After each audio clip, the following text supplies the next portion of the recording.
Welcome to Emotions and Stories. Today's story is about the Shattered Vase. In a quiet neighborhood in Jaipur, the Sharma household was bustling with life. It was a home filled with love, laughter, and occasional arguments like any other family. The centerpiece of their living room was a delicate porcelain vase that had been in the family for 3 generations. The vase, intricately painted with peacocks and flowers, was brought from a royal family estate by Vijay Sharma's grandfather.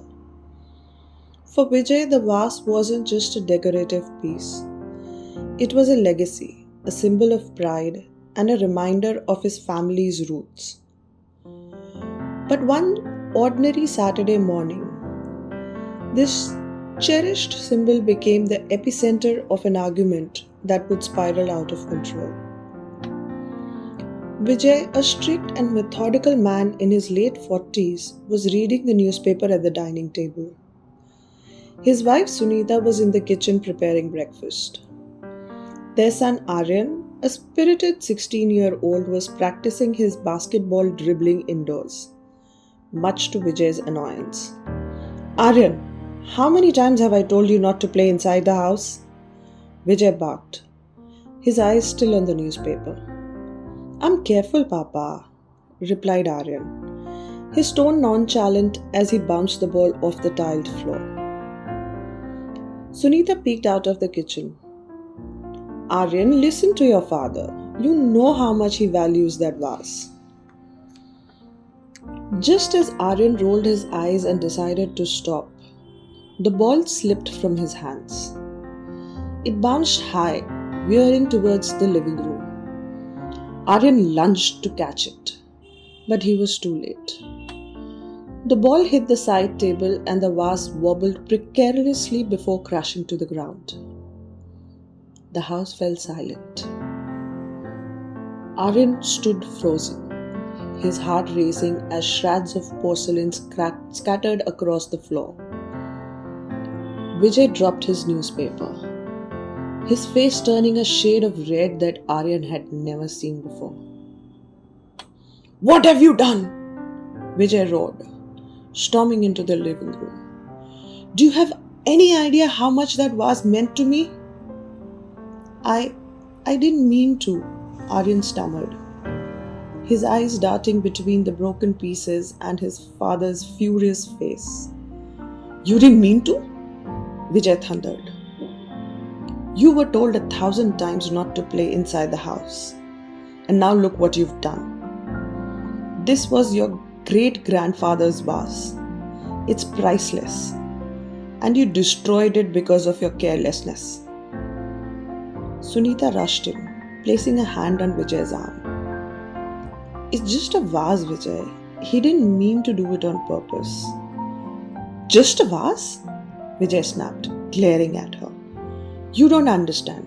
This isn't about the vase. It's about respect. He doesn't respect the rules and now this is the result. Aryan's face hardened. I said I'm sorry, Papa. What else do you want from me?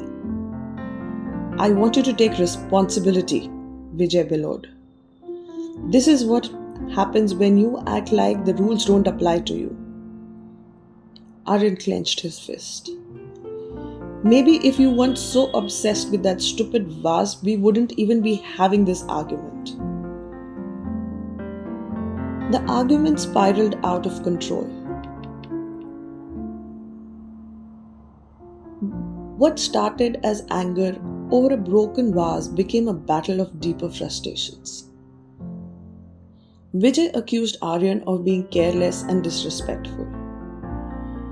Aryan retaliated, saying his father was too controlling and valued objects more than people. Sunita tried to mediate, but her attempts were drowned out by the shouting. Enough, both of you, she cried, her voice breaking. But neither Vijay nor Aryan listened. The neighbors began to gather outside, drawn by the commotion. Inside, the tension reached its peak when Aryan shouted, I hate this house. I hate everything about it. Then maybe you shouldn't leave. Live here, Vijay shouted back, his voice trembling with rage. Aryan stormed out, slamming the door behind him. The house fell into an eerie silence, broken only by Sunita's soft sobs. The hours that followed were tense. Vijay paced the living room, his anger slowly giving way to guilt. Sunita sat quietly, her hands clasped tightly, tears streaming down her face. He's just a child, Vijay, she said finally. You pushed him too hard. And he needs to learn discipline, Vijay retorted.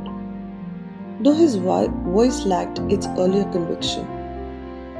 He's not a soldier, Sunita said softly. He's our son.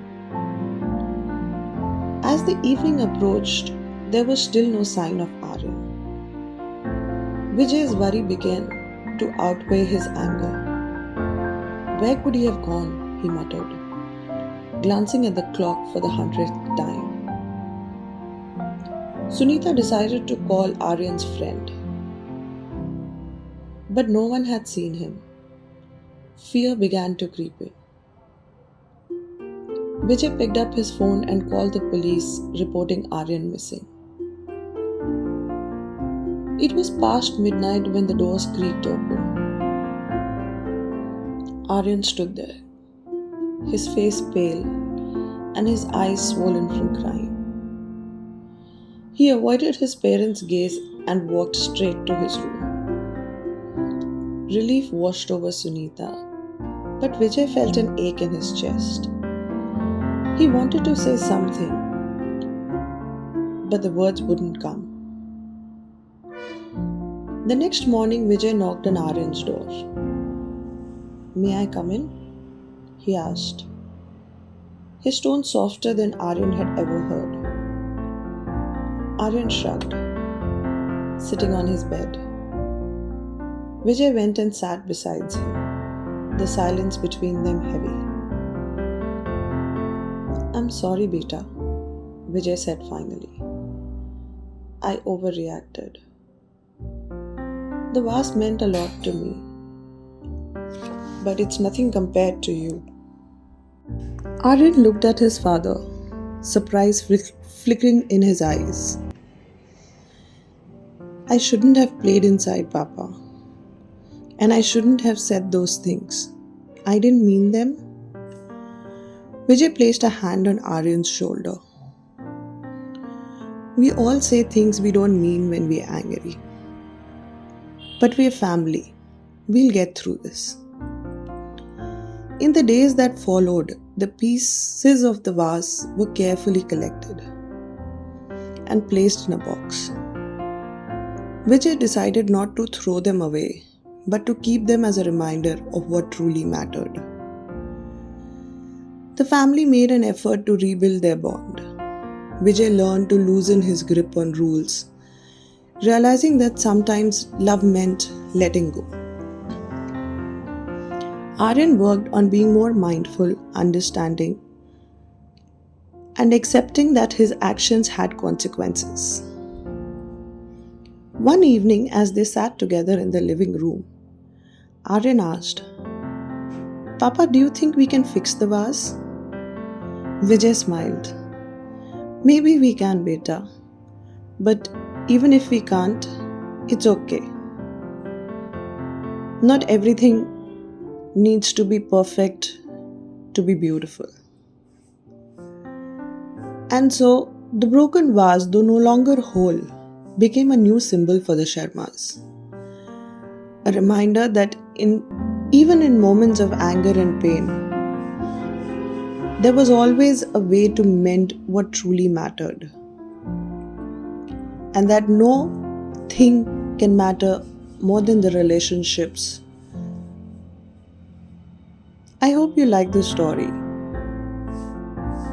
And do share in comments if you've had an incident of anger where you lashed out on a loved one and felt sorry about it. We would love to hear how you mended that relationship. If you like the story, do like, share, and subscribe also. Thank you.